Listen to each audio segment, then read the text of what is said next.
The massive alien warship moved slowly through the broken pieces of metal and glass that floated in space. Admiral Kethvar stood on the bridge of his ship, the Sovereign's Pride, and watched his crew clean up the mess. Another battle was over. Another alien race had lost. Another planet would now belong to the hegemony. The Zephyrians had fought well, but not well enough. Their blue and silver ships were now just twisted wreckage drifting in the darkness. Their home planet below glowed red from the orbital bombardment. Soon, hegemony forces would land and take control. The surviving Zephyrians would work in the mines and factories. Their children would forget their old language and learn to speak Galactic Standard instead. This was how things worked in the galaxy. The strong conquered the weak. The hegemony was the strongest of all. They had been growing for over 1,000 years, taking world after world, species after species. Their ships were fast and powerful. Their weapons could crack planets. Their armies never lost. Admiral Kethvar was thinking about his next target when Lieutenant Zexhai spoke up from the sensor station. "Sir, we have a contact approaching from the outer system." "Another survivor trying to escape?" Kethvar asked without much interest. They always caught the runners. "No, sir. This one is coming toward us. Single vessel. Very small. Moving slowly on chemical propulsion." "Chemical propulsion?" Kethvar turned to look at the main screen. The approaching ship was tiny compared to his dreadnought. It looked like it was made from basic metals welded together. Primitive beyond belief. The kind of ship that backward worlds used before they learned proper technology. "What species?" he asked. "Unknown, sir. The ship design does not match any in our database. They are trying to communicate, but the language is not recognized." Kethvar felt a spark of curiosity. In 1,000 years of conquest, the hegemony had cataloged every spacefaring race in the galaxy. How had they missed one? "Put them through," he ordered. The speakers crackled with strange sounds. Multiple voices speaking in different languages that the translation computers could not understand. Then, slowly, broken words in Galactic Standard came through. This is Captain Sarah Chen of the UES Defiance. We represent the Terran Coalition. We have come to discuss terms." The bridge fell silent for a moment. Then someone laughed. Soon the entire crew was laughing. A single tiny ship wanted to negotiate? Terms? What terms could such a primitive vessel possibly offer? "Terrans?" Kethvar said to his intelligence officer. "Do we have any data on this species?" "Negative, sir. Never heard of them." The ship appears to be powered by controlled explosions of chemical fuel. Their hull is made of iron and steel. Technology level approximately 1,500 years behind. Current Galactic Standard. More laughter filled the bridge. 1,500 years behind? These Terrans might as well be using stone tools. "Sir," the communications officer said, "they are requesting permission to come aboard and meet with you directly." Kethvar considered this. It might be amusing. He had never met a representative of such a primitive species. It would make a good story to tell at the next gathering of admirals. Grant permission, but search them thoroughly. Primitive does not mean harmless. An hour later, the small human shuttle docked with the massive hegemony flagship. Admiral Kethvar waited in his war room, surrounded by his senior officers. They were all curious to see what manner of creature would dare to approach them with a single tiny ship. The door opened and Captain Sarah Chen walked in. She was small, even for her species. Her environmental suit was bulky and crude. Nothing like the sleek armor worn by hegemony personnel. She moved carefully in the heavier gravity, but her eyes were alert and intelligent. Kethvar towered over her, as did all his officers. The hegemony had conquered many small species before. They usually cowered and begged. This human did not. She looked around the room with calm interest, as if she was studying them rather than the other way around. "You are the human," Kethvar stated. "I am Captain Chen, yes. Thank you for agreeing to meet." Her voice was steady. No fear. No trembling. Kethvar found this odd. "Your species is unknown to us," he said. "You approach us with a single primitive vessel. Your technology is ancient by our standards. Explain why you waste our time." Captain Chen reached into her suit and pulled out a small device. Several weapons were immediately pointed at her, but she moved slowly and deliberately. "May I?" Kethvar nodded. He was curious now. The device projected a hologram into the air above the table. It showed a three-dimensional map of the galaxy. Red dots marked hegemony-controlled systems. There were thousands of them, spreading outward like a stain. But scattered throughout the map were small blue dots. "What are the blue markers?" Kethvar asked. "Human colonies," Captain Chen replied simply. The room fell quiet again. There were hundreds of blue dots. They were spread across the entire galaxy, even in areas the hegemony had not yet reached. Some were deep in unexplored space.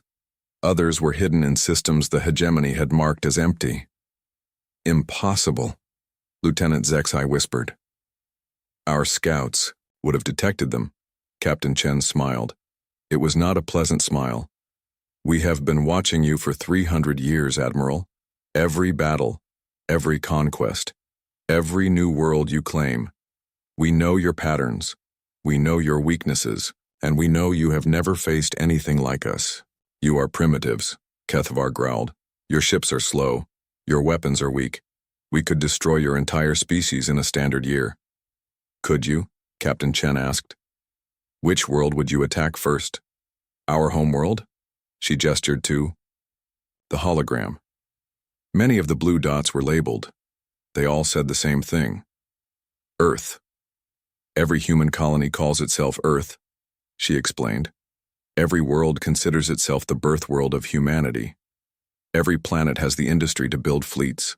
Every system has the population to fight wars. You want to conquer us, you will have to conquer all of us. Every single world, one at a time." The implications began to sink in. The hegemony conquered species by striking at their home systems, their capitals, their centers of government. Cut off the head and the body dies. But these humans had no head. They were everywhere. "We are offering you something no other species has given you," Captain Chen continued. "A fair fight. Your entire fleet against whatever forces we choose to field. Winner takes everything, but we pick where and when. And if we refuse?" Kethvar asked. Captain Chen's smile grew wider. "Then we fade back into the darkness, and every hegemony world will wonder when we might decide to visit. We are very good at waiting, Admiral. We have had centuries of practice." Admiral Kethvar looked at the hologram again. Hundreds of human worlds, hidden colonies throughout the galaxy. A species that had been watching them for 3 centuries without being detected. For the first time in his long military career, he felt something he had not experienced in decades: uncertainty. "We will consider your proposal," he said finally. Captain Chen nodded and shut off the hologram. "I will wait for your answer, but not for long. We have other things to do."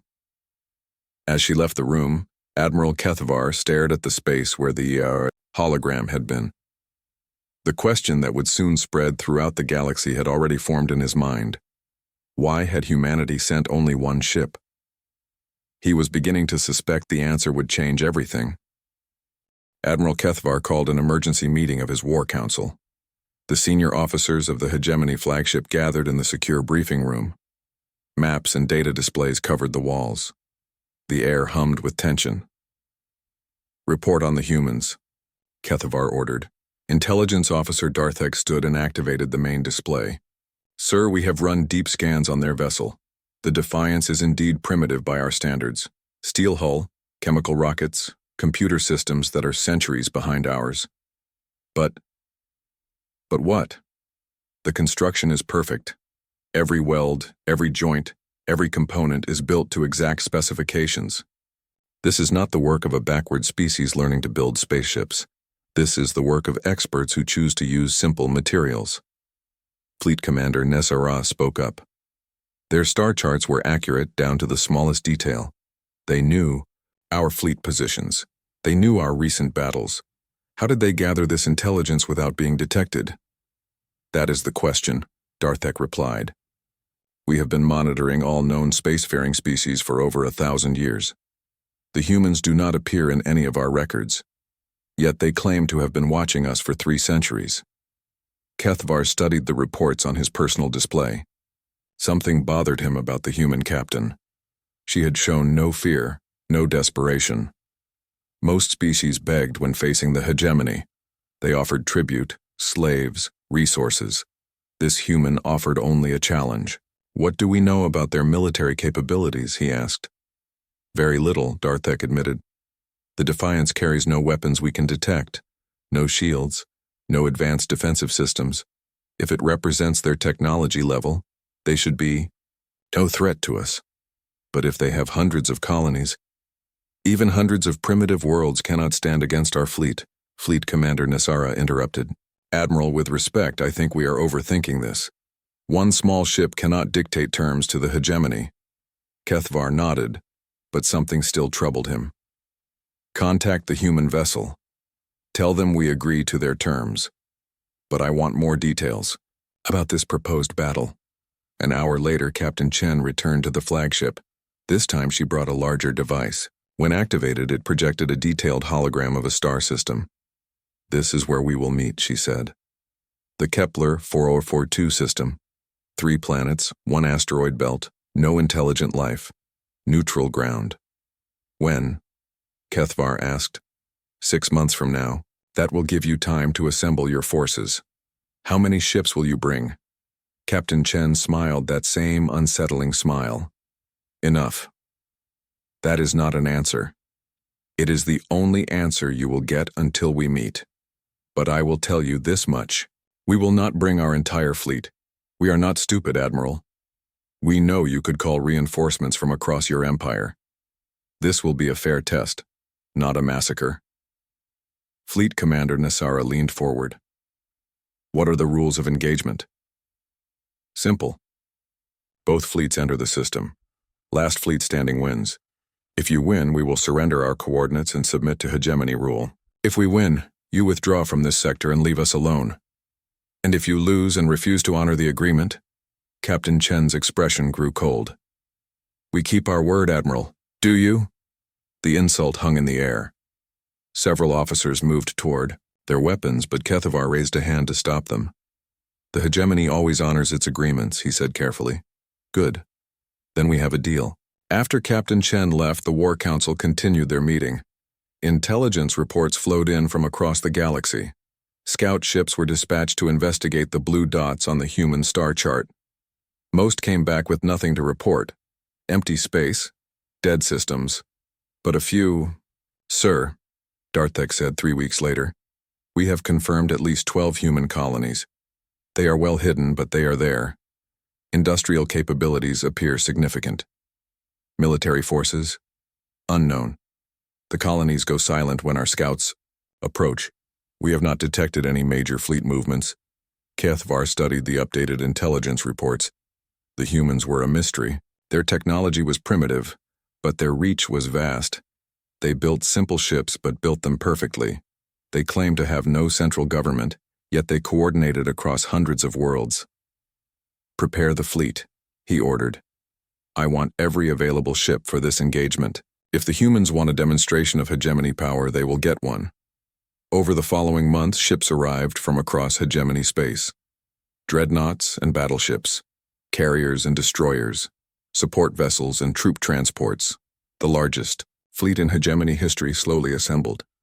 10,000 ships of every class, crews from 100 conquered species, enough firepower to crack planets and enough troops to conquer star systems, the pride of a 1,000-year empire.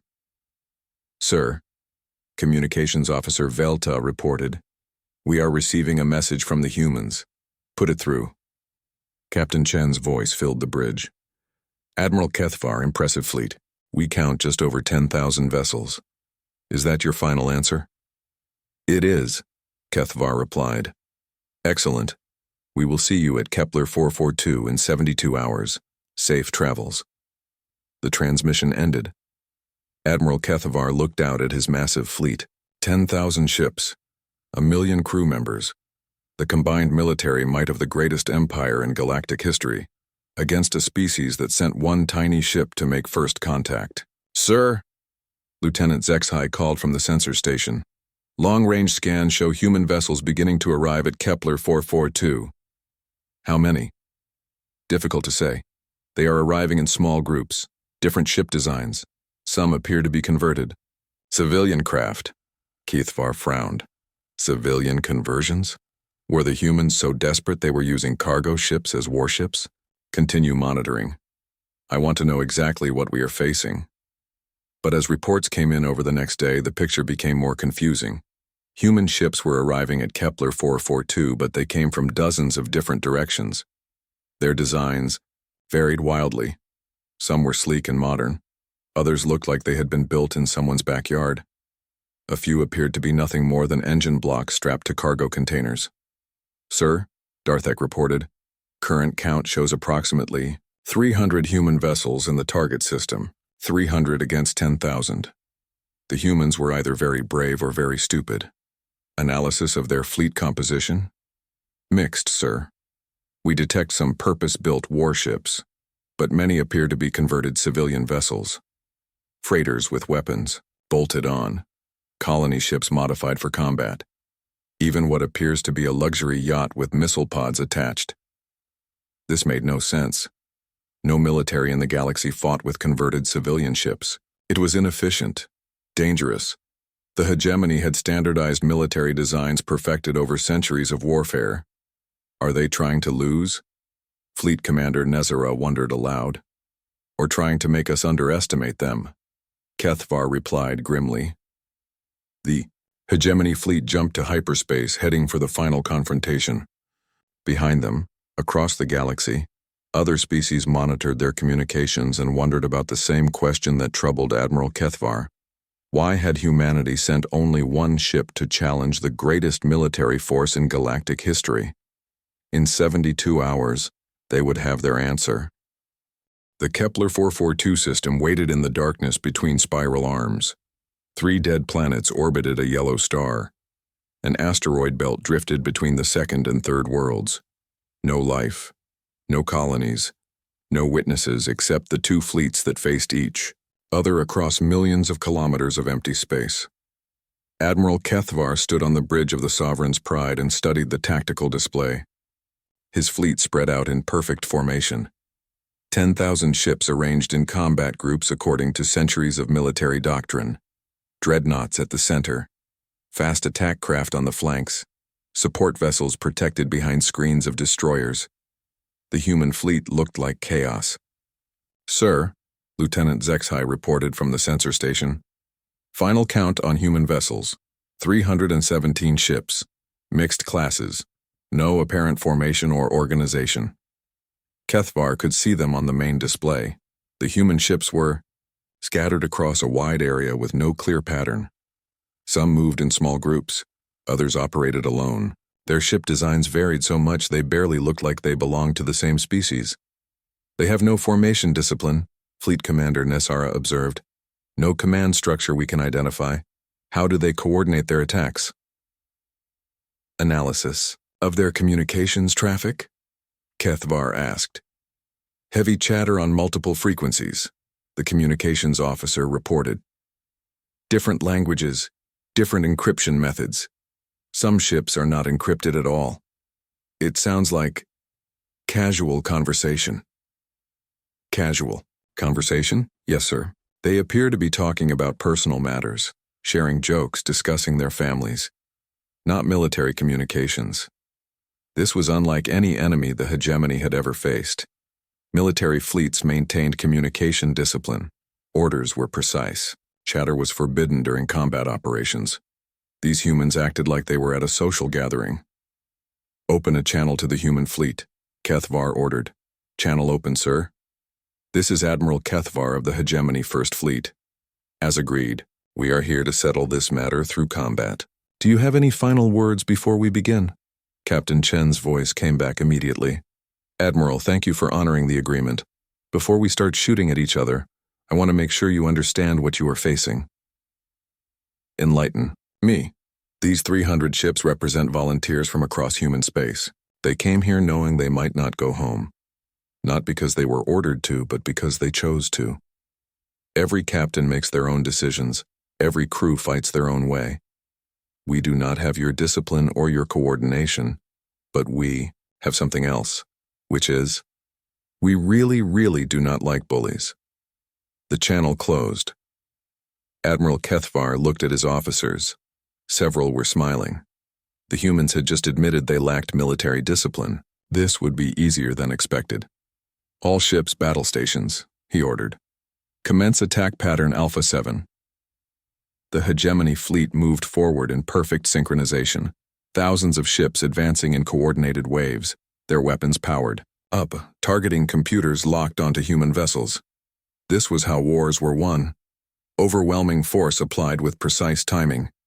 The human response was immediate and completely insane. Instead of forming defensive lines or attempting to match hegemony formations, the human ships scattered in all directions. Some accelerated directly toward the advancing hegemony fleet. Others dove toward the planets or asteroid belt.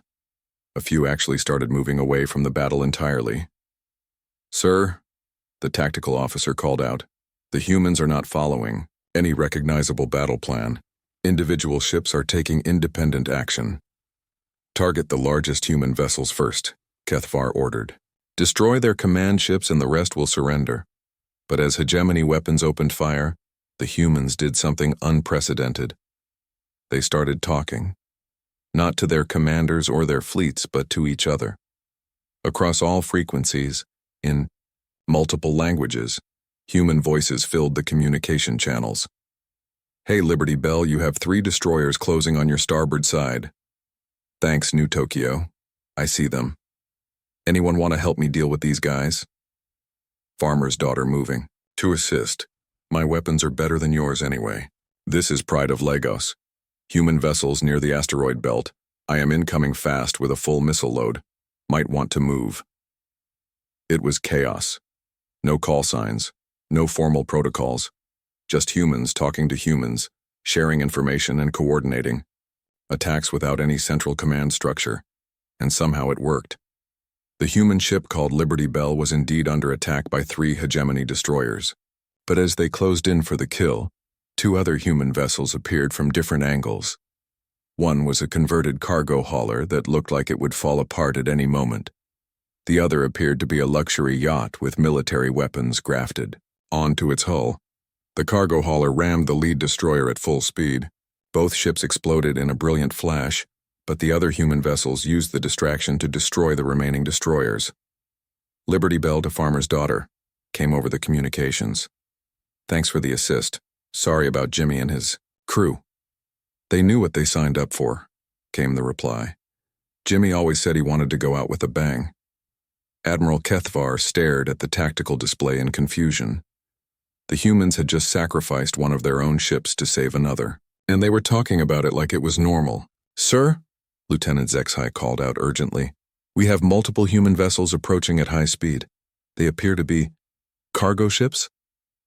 On the screen, a group of converted freighters was accelerating directly toward the center of the hegemony formation. They were not firing weapons.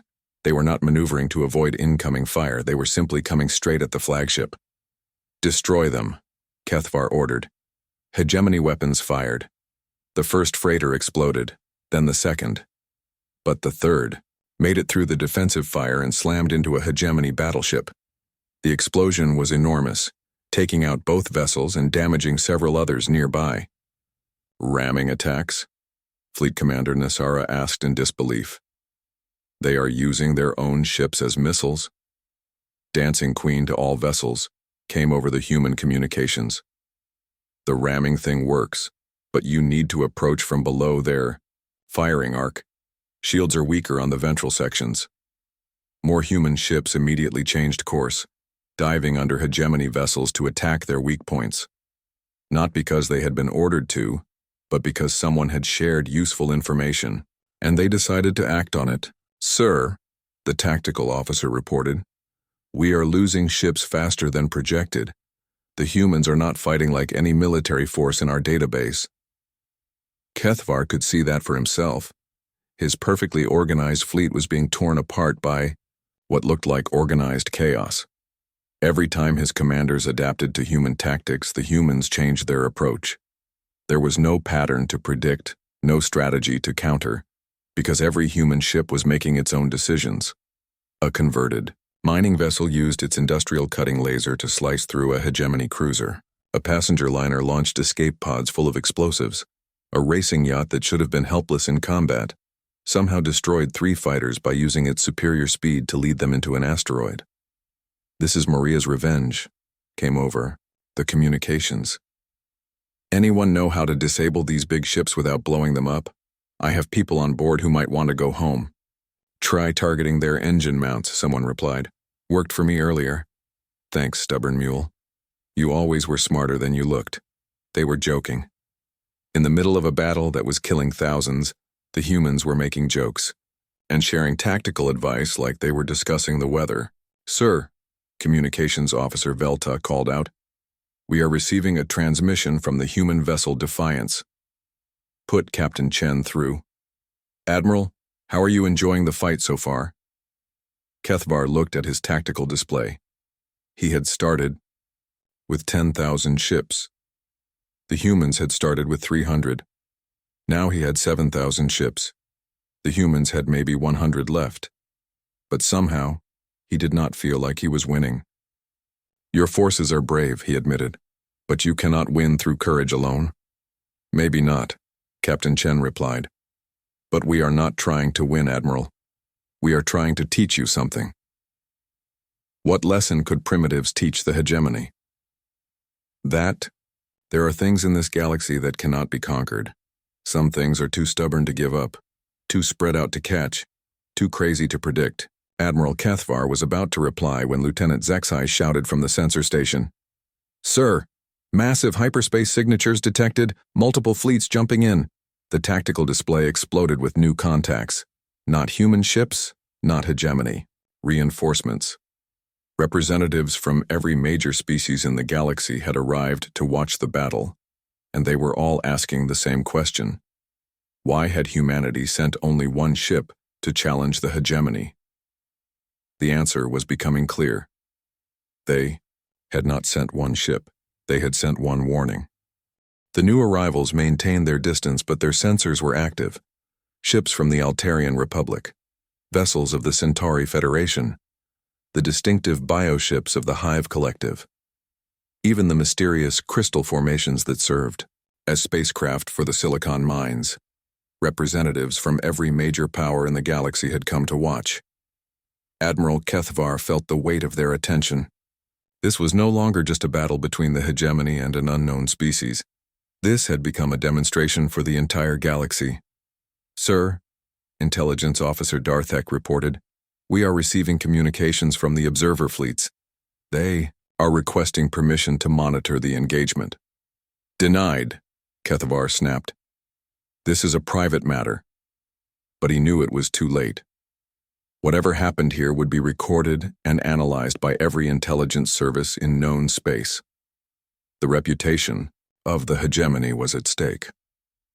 On the tactical display, the human fleet continued its chaotic dance of destruction.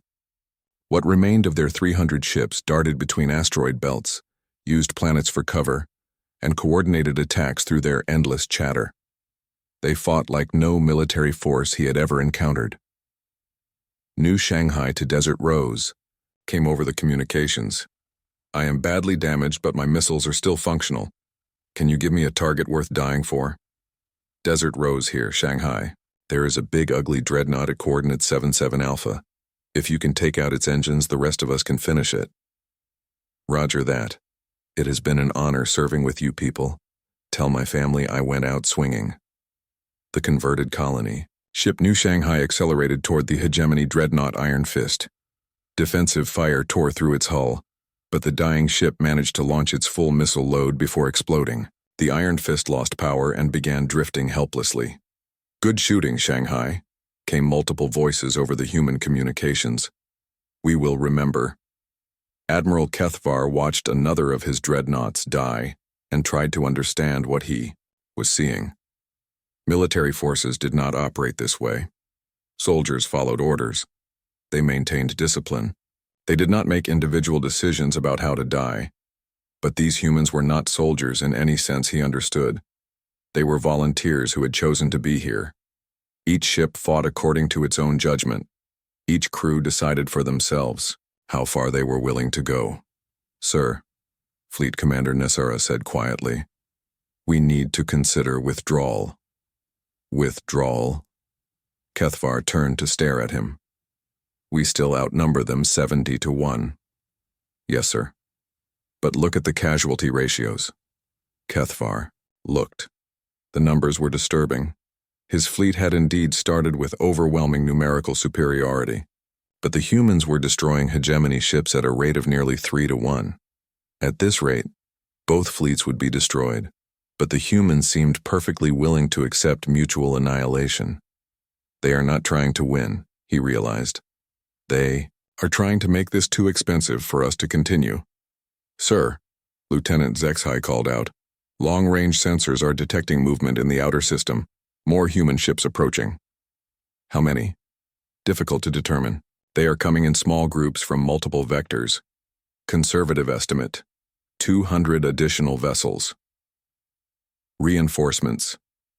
The humans had held back a reserve force. This was more conventional military thinking, and Kethvar felt relieved to see something he could understand. But as the new human ships approached, their communications traffic became audible, and Admiral Kethvar realized his mistake. "This is Captain Morrison of the Wandering Star. We got your message about the big fight and came as fast as we could." "Morrison, good to see you," came Captain Chen's voice. "Defiance here.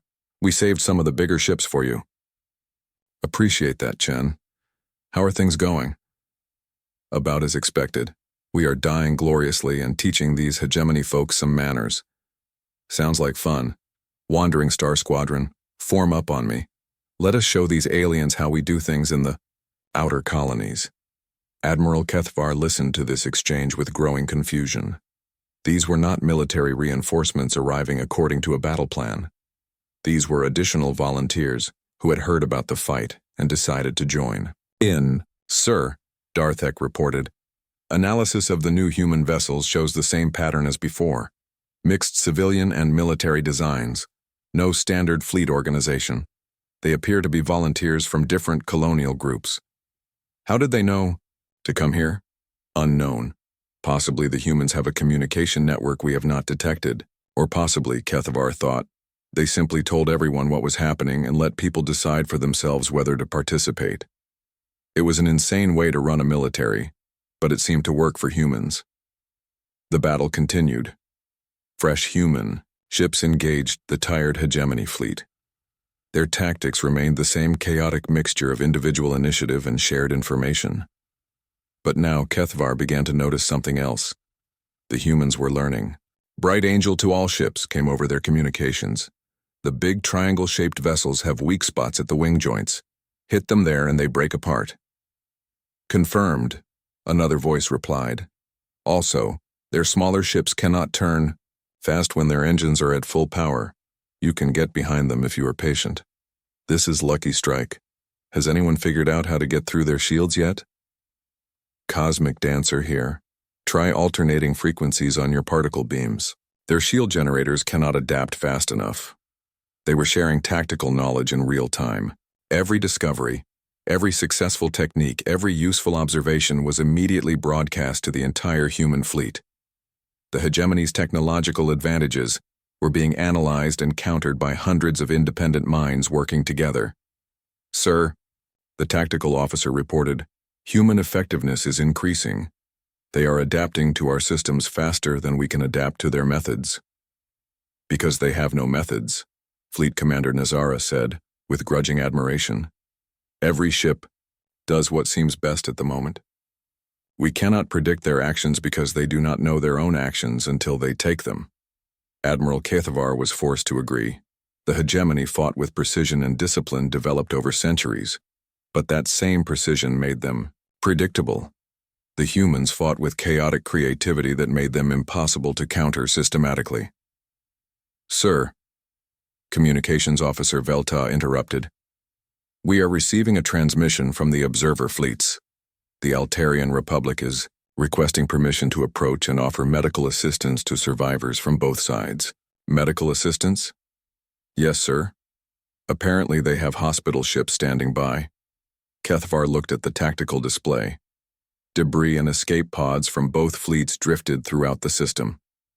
In his focus on the battle, he had forgotten that thousands of beings were dying on both sides.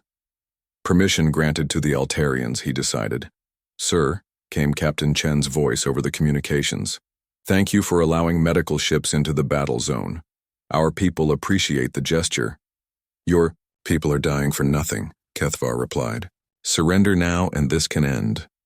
"Admiral, with respect, you still do not understand what is happening here." "Then explain it to me." "We are not dying for nothing. We are dying to make a point. This galaxy has watched the hegemony grow for 1,000 years. Everyone assumes you are unstoppable. Today we are proving that assumption wrong." Kethvar looked out at the observer fleets. Representatives from dozens of species were recording every moment of this battle. They were watching the mighty hegemony struggle against a few hundred primitive ships crewed by volunteers. "Even if you destroy us all," Captain Chen continued, "the galaxy will know that humans fought the hegemony to a standstill. They will know that your ships can be destroyed and your crews can die. They will know you are not invincible." "And what good does that knowledge do if your species is extinct?" Captain Chen laughed. It was not a pleasant sound.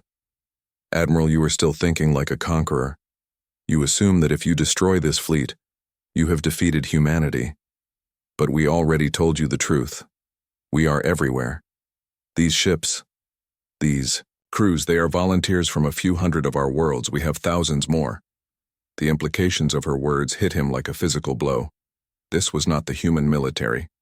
This was a sampling, a demonstration, a message sent by a species that was spread across the entire galaxy. "Sir," Lieutenant Zexhai called out urgently. "Massive hyperspace signatures detected. Multiple new fleets jumping in. More observers," Kethvar assumed. But the new signatures were different. Smaller groups, coming from dozens of different vectors. "Sir," Darthek reported with barely controlled alarm. "The new arrivals are human vessels. Estimated strength, over 1,000 ships." Admiral Kethvar stared at the tactical display as it filled with new contacts. Human ships arriving from across the galaxy. Not reinforcements for this battle, but representatives from colonies that had heard what was happening and decided to send witnesses. "This is Captain Elena Vasquez of the Santos Dumont," came a new voice over the communications. "Sorry we are late to the party. Did we miss anything good?" "Elena." Captain Chen's voice was filled with joy. "You made it. How many ships did you bring?" 57 from our sector. The Paulo Freire group should be right behind us with another 40. Outstanding. Admiral Kethvar, I would like you to meet representatives from the Santos Dumont Colonial Cluster. Elena, meet Admiral Kethvar of... The Kepler 442 system had become the center of galactic attention. Observer fleets from every major species maintained careful distances while monitoring the unprecedented confrontation. Medical ships from the Altarian Republic moved between the battle zones, rescuing survivors from both sides, and still more human vessels continued to arrive. Admiral Kethvar stood on his bridge and watched his tactical display fill with new contacts. Over 1,500 human ships now occupied the system. They came in small groups from dozens of different directions, each group representing different colonial clusters scattered across the galaxy. "Sir," Intelligence Officer Darthek reported, "we have identified human vessels from over 200 different star systems.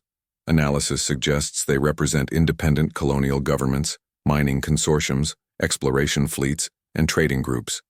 A coordination effort of this magnitude should have taken months to organize," Fleet Commander Nessara observed. "How did they manage it so quickly?"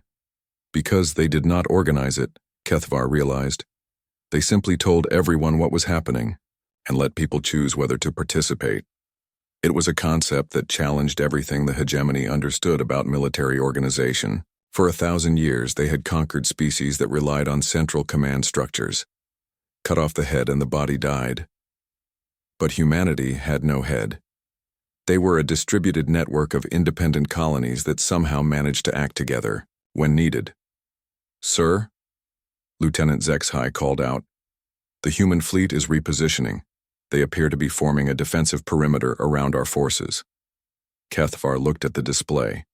The human ships were indeed moving to surround the hegemony fleet, but they were not attacking. They were simply watching. "Admiral Cathvar," came Captain Chen's voice over the communications. "We need to talk." "I am listening." "The battle phase of our demonstration is complete. We have made our point to the galaxy. Now comes the important part, which is teaching you what you are really facing." A new holographic display activated in the center of Cathvar's bridge. It showed the galaxy from a strategic perspective, with all known species and territorial boundaries marked. The hegemony controlled roughly 1/4 of explored space, represented by the familiar red zones.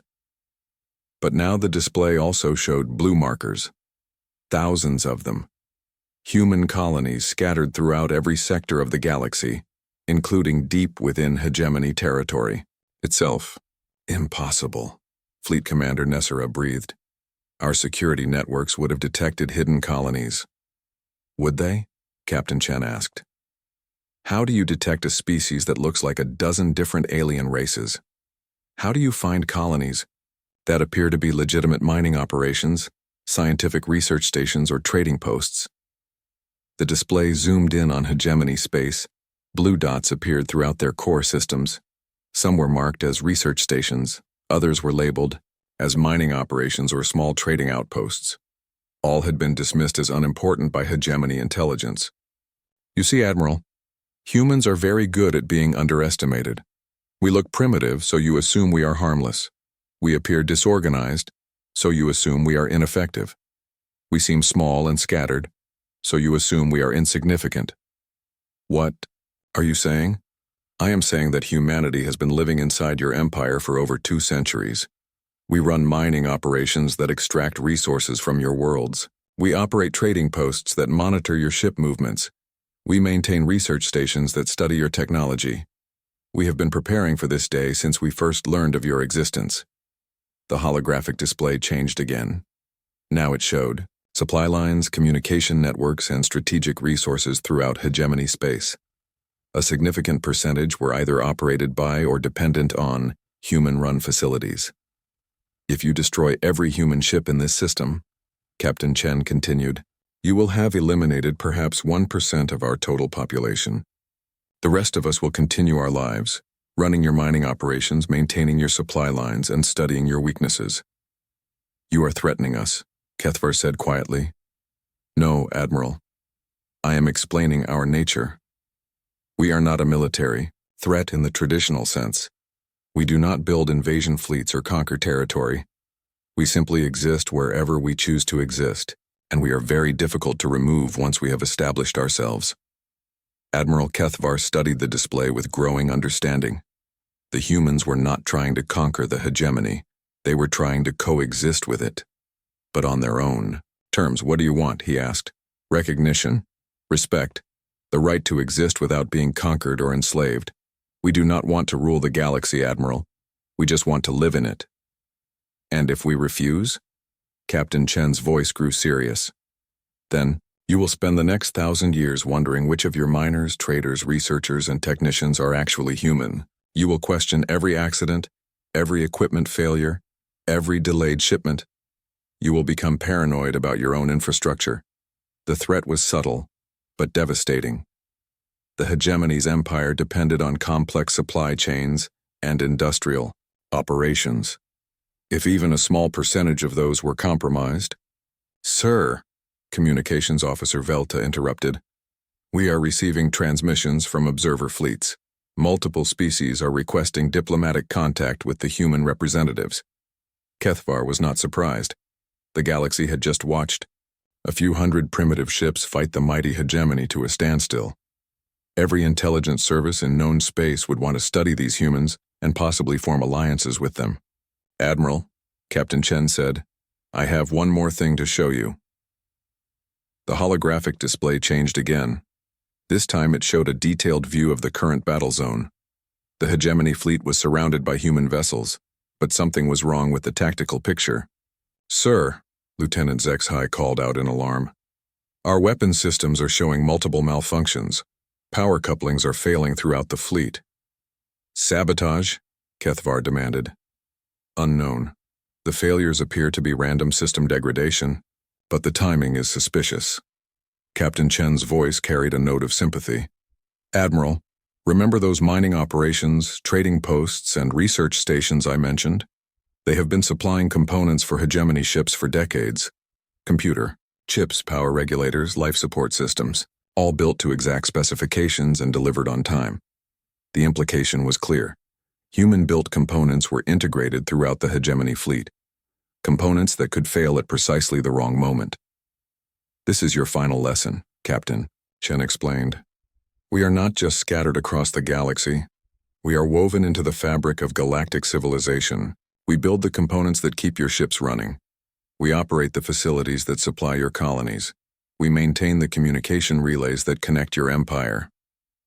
You could cripple us, Kethvar realized. We could. But we do not want to.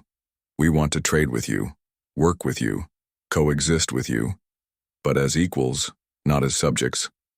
Admiral Kethvar looked around his bridge. His officers were monitoring system failures throughout the fleet. Emergency repairs were already underway, but the message was clear. The humans could have disabled the entire hegemony fleet at any time during the battle. They had chosen not to. What are your terms? He asked finally. Simple, official recognition of human territorial claims, trade agreements on equal terms, and a promise that the hegemony will not attempt to conquer or enslave human colonies. And in return? Continued cooperation. We will keep your supply lines running, your ships maintained, and your colonies supplied. We will share technology, where appropriate, and we will help defend against external threats to galactic stability.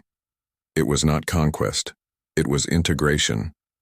The humans were offering to become part of the existing galactic order while maintaining their independence. I will need to consult with my superiors, Kethvar said.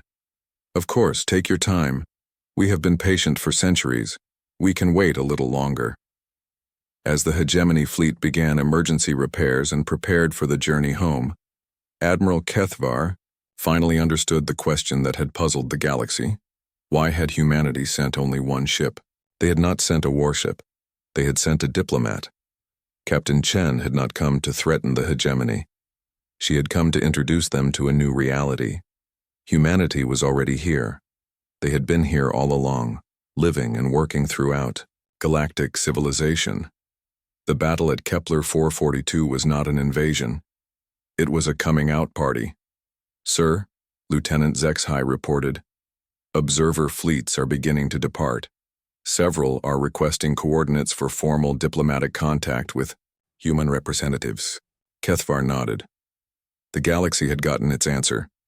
Humanity had not challenged the hegemony with one ship because they were arrogant or foolish. They had done it because they were confident. They knew exactly what they were capable of. And now, so did everyone else. As the Sovereign's Pride prepared to jump to hyperspace, Admiral Kethvar took one last look at the human fleet. Hundreds of mismatched ships crewed by volunteers from across the galaxy, a military force that should not have worked but somehow did. He finally understood why they had fought so effectively. They were not following orders or adhering to doctrine. They were defending their right to exist as free beings in a galaxy, full of empires and hierarchies, and that, he realized, was something worth fighting for.